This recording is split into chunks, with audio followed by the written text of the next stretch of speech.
課長、俺、これから課長のことを、名前で呼んでいいですか？そうしたいです。どうして？俺、前から課長のことが好きでした。だからあなたと親しくなりたいんです。課長は課長、あなたは私の上司です。でもプライベートでは、恋人でいたい。それって、ダメですか？上司と部下が恋しちゃ、ダメですか？嫁は俺にくっついたまま、話を聞いてた。そして俺の背中に、顔をこすりつけた。俺はある下着メーカーに勤務する28歳。日々、女性用下着のデザインを考えている。俺、実は会社で、ある女性に恋してたんだ。その女性はあろうことか、俺の上司だった。配置換えがあり、俺の直属の課長になった。なんといっても美人、笑顔がめちゃ可愛い。それだけじゃない、たわわに実ったメロン、ブラウスのボタンが、勢いよく弾けそうだ。いつかは絶対弾けるはずだと思ってさ、俺、チラチラとメロンばかり見てたんだ。ボタンが弾けて、あらわになったメロンを俺は日々想像してた。もうたまんないね。新しい課長が来ることが決まって、俺、どんな人が来るのかと思ってたよ。蓋を開けたら、そんな課長が来たから、俺、あまりの衝撃で KO されそうだった。当然俺の周りの奴らも、鼻息を荒くしてた。課長は結局、俺の嫁になったよ。驚きだね。年度初め、嫁は俺たちと顔を合わせた。可愛い声で、初々しく挨拶したんだ。皆さん、はじめまして、不慣れですが、よろしくお願いします。言うことや態度が、何か新入社員みたい、選ぶってないところが、なんとも魅力的だね。本当に課長？本当に俺の上司？見た目にも、すごく年下に見えるんだけど、でも聞いてみたら、嫁はもう30代半ば、嘘でしょ？そんな年上なの？独身だって言うから、まさに奇跡だね。年上だろうと、俺、絶対物にするぞ。そして俺、初めて個人的に嫁と話したんだ。もうそれだけで、天にも昇る思いがしたよ。一輝くん、あなたの評判は聞いてるよ。あなたのデザイン、センスがあるって。そうですか？ありがとうございます。女性が喜んでくれるなら、嬉しいですね。デザインを男性が考えるなんて、すごいね。いつも女性の気持ちに寄り添ってるのね。いえ、そういうことじゃないと思います。俺、そもそも自分がスケベなんですよね。こんな下着をつけてくれたら嬉しいなって、いつも考えながらデザインを作ってます。それでいつも、私の胸を見てるのね。いつもあなたの視線、感じてるんだから。うわ、やっぱり感づかれてたか。そりゃそうだよね。毎日見てるもんな。でもそれを仕事の理由にできるところが、俺の強みだよね。いやらしく思われない。はい、課長の胸がとても魅力的ですから、課長の胸を見てイメージを膨らませてます。課長がこんなのをつけてくれたらっていう下着を、今度提案させてもらいますね。まあ、楽しみ。一輝くんのデザイン、期待してるから、私も待ってるからね。嫁が待ってるなんて言ってくれる。それじゃ、本当につけてもらうからな。試着した課長を、俺はゆっくりと眺める。想像しただけで、鼻血が出ちゃう感じ。美味しい仕事だね。毎日やってるなんて、羨ましすぎるよ。おいおい、そんなこと堂々とできるのか？嫁に試着させて、そのままいただいちゃえ。俺はそんな自分の夢を叶えるためにも、嫁をイメージしたデザインを考えてたんだ。嫁にそそられながら、イメージが湧いたよ。仕事に集中できたのも、嫁のおかげだね。いくつかデザインの候補を考えて、それを嫁に見てもらうことにしたんだ。どうですか？課長が身につけるとしたら、どのデザインの下着をつけたいですか？嫁は何度もデザインの図柄を見比べながら、困ったような顔をした。気に入らないの？そうね。一輝くんは、こういう下着を私につけさせたいのね。はい、お気に召しませんか？私が身につけて、綺麗になれるかしら？女性は自分を綺麗に見せたいのよ。下着は普段人には見られないものだけど、それなりにおしゃれはしたいものなのよね。はい、課長がこの下着をつけてくれたら、俺は嬉しくなりますね。きっと綺麗です。そう？ちょっと派手なような気もするけど。嫁はあまり気に入っていないようなんだ。俺、デザインには自信があった。課長、イメージだけじゃわからないかも。実際に試着品を作らせてもらえませんか？それで実際に身につけてもらって、改めて評価していただけたらと思います。そして俺は、嫁の許可をもらったんだ。デザインすべての試着品を作ってみた。実際のものを見て、嫁は目を輝かせた。嫁の目には、衝撃的な下着に映ったようだ。ほんとね、実際にものになると、印象が違うね。私、つけてみてもいい？はい、つけて鏡で確認してみてください。課長ご自身がお綺麗に見えるかどうか。よかったら、私も見てみたいんですが、さすがにそれって、やばいですかね？俺の言葉に、嫁は口元をほころばせた。嫁も、まんざらでもないんじゃない？ちょっと待って、私がまず確かめてから、私が見せたくなったら、見てもらうから。ほんと、俺、一気に興奮したよ。どうぞ、見せたい気になってください。デカメロンを想定してのデザインだから、嫁の実際の姿は、きっと想像を絶するね。ワクワクが止まらなかったよ。嫁は試着室に試着品を持って行ったんだ。しばらくして、嫁が戻ってきた。ニコニコしてる。これは脈ありかも。一輝くん、いいね。全部いいよ。実際につけて、私も嬉しくなって感動した。一輝くんはこれ、頭で考えたんでしょ？すごいよね。あなたやっぱりセンスある。センスがあると言われて嬉しかったけど、つまりはむしろ嫁への思いが強いってこと。嫁への思いが強いから、デザインも浮かぶ。きっと俺の思い描いた姿だったんだろうね。この下着をつけた嫁が俺に迫ってきたら、俺、文句なく嫁をそのまま抱いちゃうかも。その嫁の下着姿、俺も見られるんだよね。鼻を押さえて鼻血が出ないようにしないと。課長、それじゃ、俺にも。嫁は俺の興奮した顔を見て真っ赤になった。そして何も言わずに、首を振ったんだ。だってさっき約束してくれたよね。気に入ったら、見せてくれるって。ダメなんですか？嫁は申し訳なさそうに頭を下げた。なんだ、がっかり、でもしょうがないか。ここを突っ込んだら犯罪になっちゃうかも。だから俺、ぐっと欲望を飲み込んだんだ。俺、男ですからね。やっぱやばいですよね。でも、課長が気に入ってくれましたから。ごめん、やっぱり恥ずかしくなっちゃった。でも一輝くんのデザイン、採用したい。胸のある女性には映える下着だと思ったよ。胸のない人にも、魅力的かもしれない。これみんな、売りに出しましょう。明日から商品化に向けて動き出すからね。本当ですか？ありがとうございます。嫁は決断が早い。早速俺は嫁から、プレゼンの準備をするよう指示された。このデザインの特徴的な点を言葉にして、社員の気持ちを一つにすることが大事だと。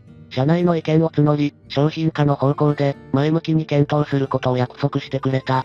それで俺、プレゼンの準備を始めたんだ。コンセプトに沿い、要点を簡潔にまとめた。嫁のつけている姿を思い浮かべながら、魅力的な点を最大限にアピールしようと。あいにくその日は、台風が接近してたんだ。社員のみんなは、当然早めに退勤してたよ。台風は、東京を直撃するみたい。でも俺、仕事を片付けたくて残ってたんだ。プレゼンの資料を完成させるまで帰らない。そう思い込んで、一人で黙々と作業してた。俺は幸い、電車を使ってなかった。帰れる時に帰れればいいと思ってたよ。俺一人でオフィスに残ってると思ってたら、突然ドアが開いて、嫁が入ってきたんだ。あれ、嫁は帰らないのか？もしかしたら、帰れなくなっちゃうよ。課長、どうしたんですか？帰らないと、電車止まっちゃいますよ。嫁は心配そうに、俺を見つめてたんだ。一輝くんこそ、なんで帰らないの？あなたが帰らないから、残ってたのよ。ほんと、電車止まっちゃうよ。仕事はいいから、早く帰りなさい。課長、俺の家はすぐそこなんです。電車使ってないですから、大丈夫です。課長はそんなことないですよね。俺のことに構わず、すぐ帰ってください。俺が電車を使わないことを知って、嫁は慌てて電車の運行状況を確かめ始めた。なんで嫁は、帰ることを優先しなかったの？そんなの、帰れなかったら悲惨じゃない？嫁はスマホを見て、ふっとため息をついた。一輝くん、ダメだ。私、帰れないよ。電車、完全に止まってる。そうでしょ？俺のために申し訳ありません。俺のことなんか、放っておけばいいのに。君は今、プレゼンの準備してるんでしょ？放っておけないよ。私が指示したことだし。何言ってるんですか？どうでもいいですよ。俺が好きで、残ってたんですから。準備も終わりなんです。明日休みだから、一気に片付けようと思っちゃいました。どうするんですか、課長？きっともう近くのホテルはいっぱいですよ。そうね、泊まるところないね。どうしよう。ちょっと待って、いろいろ当たってみる。そう言って彼女は、スマホをいじり始めた。泊まるところなんて、今更見つからないよ。何やら嫁は、メールしてるみたい。知人に連絡してるのかもしれないね。しばらく嫁は、スマホに集中してたよ。その間に俺は、準備を完璧に終えたんだ。これで帰れると思ったけど、嫁がいる。嫁がどうするかを知るまでは帰れないね。台風が最接近するって時になって、嫁はスマホから目を離し、困った顔をした。どうしたんですか？一人足りないのよね。一人足りない？嫁は何を言ってるんだ？そしたら嫁は、変なことを言い出したんだ。麻雀は、4人でするものだからね。麻雀？なんでそんなことって思ったよ。帰れないことと、何か関係があるの？実はね、私、麻雀仲間がいるのよ。花金はいつも誘い合って、チャンソーにね。チャンソーに？でも今日は台風で、諦めようかって思ってたんだ。こんな真夜中にどうかと思ったけど、今、なんとかメンバーを2人確保したの。でも3人じゃ麻雀できないからね。やっぱり、諦めるしかないか。嫁の知られざる側面を見た気がした。嫁が麻雀。そんなことしてるの？課長は毎週花金に大金を、麻雀仲間と鉄マンしてるんですか？鉄マンはしてない。いつも終電まで粘って帰ってるんだ。でも今日は電車が止まっちゃったからね。始めたら、鉄マンになっちゃうかもね。私、今晩は泊まるところもないし、鉄マンでもしなきゃ過ごせないかなって。課長、驚いちゃいましたよ。いつから麻雀に興味を持たれたんですか？いっちくん、M リーグって知ってる？私、昔から毎回チェックしてるのよ。麻雀は面白いよね。勝っても負けても元気が出るよ。いっちくんは、麻雀する？実は俺も、麻雀が好きでよくやってたんだ。最近は仕事に夢中でやれてなかったけどね。それを嫁に話すと、嫁は手を叩いて喜んだ。目がキラキラしてたよ。よっぽど好きだね。そうなの。それじゃいつか一緒にやろう。いっちくんとやれたら、すごく楽しいかも。そんな嫁の顔が、すごく可愛かったんだ。俺、嫁のことも気になって言っちゃったよ。それじゃ課長、今晩お付き合いしますよ。一人足りないんでしょ？俺が入りますから。ほんと、信じられない。でもいいよ、いっちくん、疲れてるよね。プレゼンの準備を終えたばかりなんだから、今日は家に帰って、ゆっくり休んでね。それじゃ、課長は今晩どうするんですか？帰れなかったら、どうしようもないでしょ？大丈夫ですよ。俺、仕事を終えましたから、すっきりした気持ちで課長と付き合います。俺、正直言って強いですよ。俺を連れて行って後悔しないでくださいね。あれ、すごいこと言うね。わかった。それじゃ二人にも、やるって連絡するから。俺は嫁の麻雀に付き合うことになったんだ。あとの二人は、年配のおっちゃんだったよ。こんなおっちゃんとの付き合いもあるのか。俺、嫁の知らない姿がただただ新鮮だった。俺たちは台風の中、近くの雀荘に行った。こんな悪天候で、行く人なんかいないよね。おっちゃんたちはすでにスタンバイしてた。驚きだね。この二人もかなりの好き者だ。俺が挨拶すると、愛想よく手を振ってた。俺たちの仲間にようこそって感じなのかな。そして夜通し、麻雀をしてたんだ。久しぶりに徹夜で、麻雀をやりまくったよ。いい勝負だった。取ったり取られたり、でも嫁だけは、なぜか大負けをしてたんだ。よっぽど悔しかったらしく、夜が明けても再戦を望んできたよ。目をトロンとさせて。課長、もう終わりにしましょう。夜が明けたから、もう家に帰れますよ。休日ですから、家でゆっくりしてください。徹夜したんですから、寝てくださいね。いや、このままじゃ帰れない。いっちくんだって、気持ちわかるでしょ？こんなもやもやした気持ちで帰ったら、悔しくて、寝られるわけないじゃない。お気持ちはわかりますけど、これ以上やったら辛いですよね。そう声をかけてる間に、嫁は静かになった。驚いたね。俺にもたれかかって寝てるんだ。何？もう寝ちゃったの？寝てるじゃん。寝られないって、どういうことだったのさ？結局二人のおっちゃんとはその場で別れて、俺、寝てる嫁を引き受けることになった。その時俺、寝言だけど、信じられない嫁の言葉を聞いたんだ。どういうこと？あなたの家に連れてって。しょうがないな。家に連れてくか。でもこうなったのは、何かの縁かもね。嫁は徹夜に弱かったんだね。疲れてたのかもしれないよね。嫁は一致が頼もしいのかも。家に連れ帰って、物にしちゃえよ。俺は嫁をおぶって、家に歩いて帰った。嫁は寝ちゃってから、全然起きないんだ。でも俺、嬉しかったんだ。嫁のメロンが、もろに背中に当たってる。すごく弾力があって、柔らかい。目を覚まさなくていいかもって思ったよ。嫁の寝息が時々、耳に当たるんだ。可愛いよな。本当に物にしたいよ。家に着いて、俺は嫁をベッドに寝かせた。着替えさせたかったけど、それは無理だね。そっと毛布をかけて、頬を撫でた。そして俺の寝床を、ベッドの横に作った。横になったけど、俺、ドキドキしてたよ。だって憧れの嫁が、隣に寝てるんだぜ。眠いはずなのに、目は冴えてたんだ。しょうがない。横にだけなってようか。どのくらいの時間が経っただろう？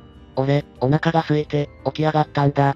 台所で料理してたら、後ろから声がした。嫁がびっくりしたように起きてきたんだ。あれ、私、なんでここにいるの？目が覚めましたか？ここは俺の家です。課長寝ちゃったので、連れてきました。私、寝ちゃったの？もしかして、私をおぶってきた？はい、おぶって歩いて帰ってきました。俺の家、会社からすぐのところなんですよ。だから雀荘からも近かったです。すぐだったので、全然平気でしたよ。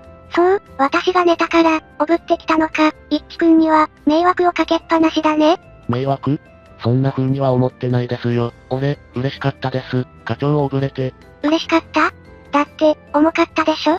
いいえ、全然、課長、あったかかったです。課長の胸も柔らかく当たって、最高でした。俺、その時なぜか、全然抵抗なかったんだ。正直な気持ちも、素直に伝えられてた。嫁が黙ってたから、俺、気になって振り返った。嫁は恥ずかしそうに立ってた。いっちくん、そんな風に感じてたの？私をおぶって、気持ちよかった？ストレートに聞かれて、俺、戸惑ってた。でも事実だから、隠したってしょうがない。はい、課長を感じられて幸せでした。課長が俺の背中にいるって思ってました。私が感じられて、幸せだったの？幸せでした。だからゆっくり帰りました。いつまでもこうしていたいって思いました。嫁は俺の顔を、ずっと見つめていた。何かを言おうとして、迷ってるようだった。俺はそれが怖かった。何を言いたいの？俺のあからさまな言葉は嫁にどう響いたの？一輝くん、私もね、ずっと考えてた。あなたの気持ちを薄々感じてたからね。私は一輝くんの上司、だから迷ってた。あなたのことは、可愛いと思ってるの。でもね、それがどんな気持ちなのか、今までの私にはわからなかったのよ。そして嫁は、すごいことを言ってきた。俺、思わず耳を疑って、フリーズしたよ。一輝くん、私の下着姿、まだ見たい？え？今ね、一輝くんの試着品つけてるの、気に入ったから、私、もらっちゃった。今ならあなたに見せられるよね？いいよ、あなたに下着姿見せても。本当にいいんですか？約束だったからね、私が気に入ったら、一輝くんにも見せるって言ったから。そう言って嫁は、寝室に戻った。服を脱いでるような音が聞こえてきた。俺、ドキドキが止まらなかったよ。包丁を持つ手の震えも止まらなかった。包丁を置き、俺は寝室の方を向き直った。しばらくして嫁が、下着姿で現れたんだ。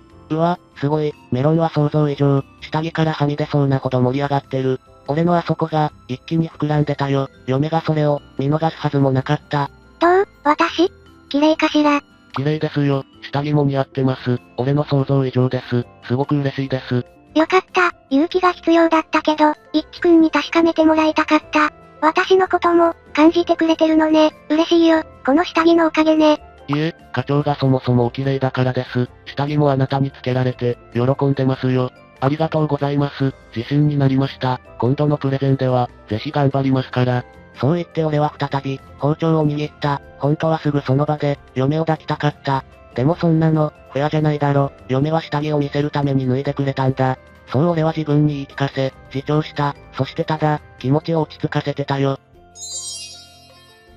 嫁はその場でずっと立ったままだった。なぜか戻って、服を着ようとしないんだ。俺はもう一度振り返って、嫁に服を着るよう伝えようとしたんだ。そしたら嫁が、俺のすぐ背後に来てたんだ。そしてそのまま、俺の背中にくっついた。それだけ？もっと言うことないの？嫁のメロンが密着するんだ。俺、我慢が限界を超えそうだったよ。私ね、一輝くんがすごく頼もしい。こうしていると、あなたが感じられる。これって、幸せね。おぶられてる時も、私、そう感じてたよ。このままでいいって。なんだ、おぶられてた時は目覚めてたのか。ずっと寝たふりして、俺を感じてたのか。嫁の気持ちが伝わってきたよ。嫁も俺のことを慕ってくれてるんだ。ここで決めなきゃ、男じゃないって思えた。嫁が、こんなに近づいてくれてるんだから。課長、俺、これから課長のことを、名前で呼んでいいですか？そうしたいです。どうして？俺、前から課長のことが好きでした。だからあなたと親しくなりたいんです。課長は課長、あなたは私の上司です。でもプライベートでは、恋人でいたい。それって、ダメですか？上司と部下が恋しちゃ、ダメですか？嫁は俺にくっついたまま、話を聞いてた。そして俺の背中に、顔をすりつけた。そんなことないよ。あなたは私の年下。でもすごく頼もしい。あなたは部下かもしれないけど、私にはあなたの背中が大きく見える。私はあなたの、この大きな背中が好き。いつまでもこうして、くっついていたい。私のこと、名前で呼んで、そして私のことを、見つめていてほしい。嫁さん、俺、嫁さんのことが好きです。いつでも俺のそばにいてください。私もあなたのことを、愛称で呼ぶね。一致、私もあなたが大好き。俺は振り返って、嫁を抱きしめたんだ。嫁は抱かれるままに、俺に寄り添った。嫁さん、このまま抱いてていいですか？俺、あなたとこうしているのが夢でした。いいよ、一致の腕で包んで、私、あなたにずっと包まれていたい。そして嫁は、目を閉じたんだ。俺は嫁に答えるようにそっとキスした。時間が止まった気がしたよ。嫁はずっと、唇を重ね続けてくれたんだ。嫁はそれから俺の作った朝食を食べて、明るく手を振りながら俺の家を後にした。きっと眠かったんだね。俺のところにいたら、いつまで経っても寝られないからね。俺もそんな嫁を止めなかった。気持ちが伝え合えたんだ。それで十分だよ。嫁を送り出してから、俺も睡魔に襲われた。安心したのかな？深く眠れる気がしてたよ。一致、やったな。ついに嫁を射止めたね。嫁も一致に思いを向けられたんだ。こうなったら、一日でも早く結ばれろよ。そして俺は、プレゼンの日を迎えた。俺は用意してた資料をもとに、熱く語った。嫁をイメージして作ったデザインだからね。間違いなんてないよ。俺は確信してたんだ。コンセプトは、豊かな胸を強調するライン、そして、膨らみに余裕を施したデザイン。胸の小さな女性であっても、この下着で、胸を大きく見せる効果があると思われた。俺の熱弁に、みんな感じ入ってくれた。商品化に向けて、意気投合できたんだ。そして制作された下着を新商品として、マスメディアや SNS で大々的に宣伝した。嫁の感じたように、少し派手さがあった。でも一度掴めば、愛用者がきっと増える。初めはなかなか伸びなかった売り上げも、口コミの効果もあって、徐々に伸び始めた。気がつけばうなぎ登りに注文数が増えて、うまくいけばトレンド化するような勢いに。やったぞ、大成功だ。俺は嫁とがっちり握手したよ。そんなある晩、俺は嫁と飲みに行った。二人だけで、成功をお祝いしたかったんだ。俺たちはとりあえず、ビールで乾杯した。嫁は成功の喜びを、隠しきれなかった。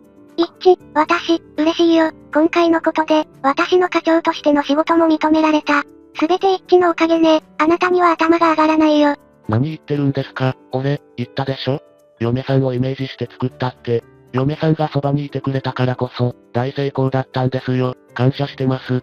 そんなこと言って、一致のセンスがすべて、これからも、私の仕事を支えていてね。俺、その嫁の言葉が寂しかったんだ。支えるのは仕事だけ？そんなことないよね？嫁さん、デートはしてますけど、俺たちって、それっきりですよね。支え合ってる実感は嬉しいです。でも、俺はやっぱり物足りないです。どうして？私たちの思いは繋がってるよ。嫁さんは、それだけでいいですか？俺、正直なことを言っていいですか？何？いいよ、何でも言って。俺、嫁さんを抱きたいです。そして二人で暮らしていきたいです。ダメですか？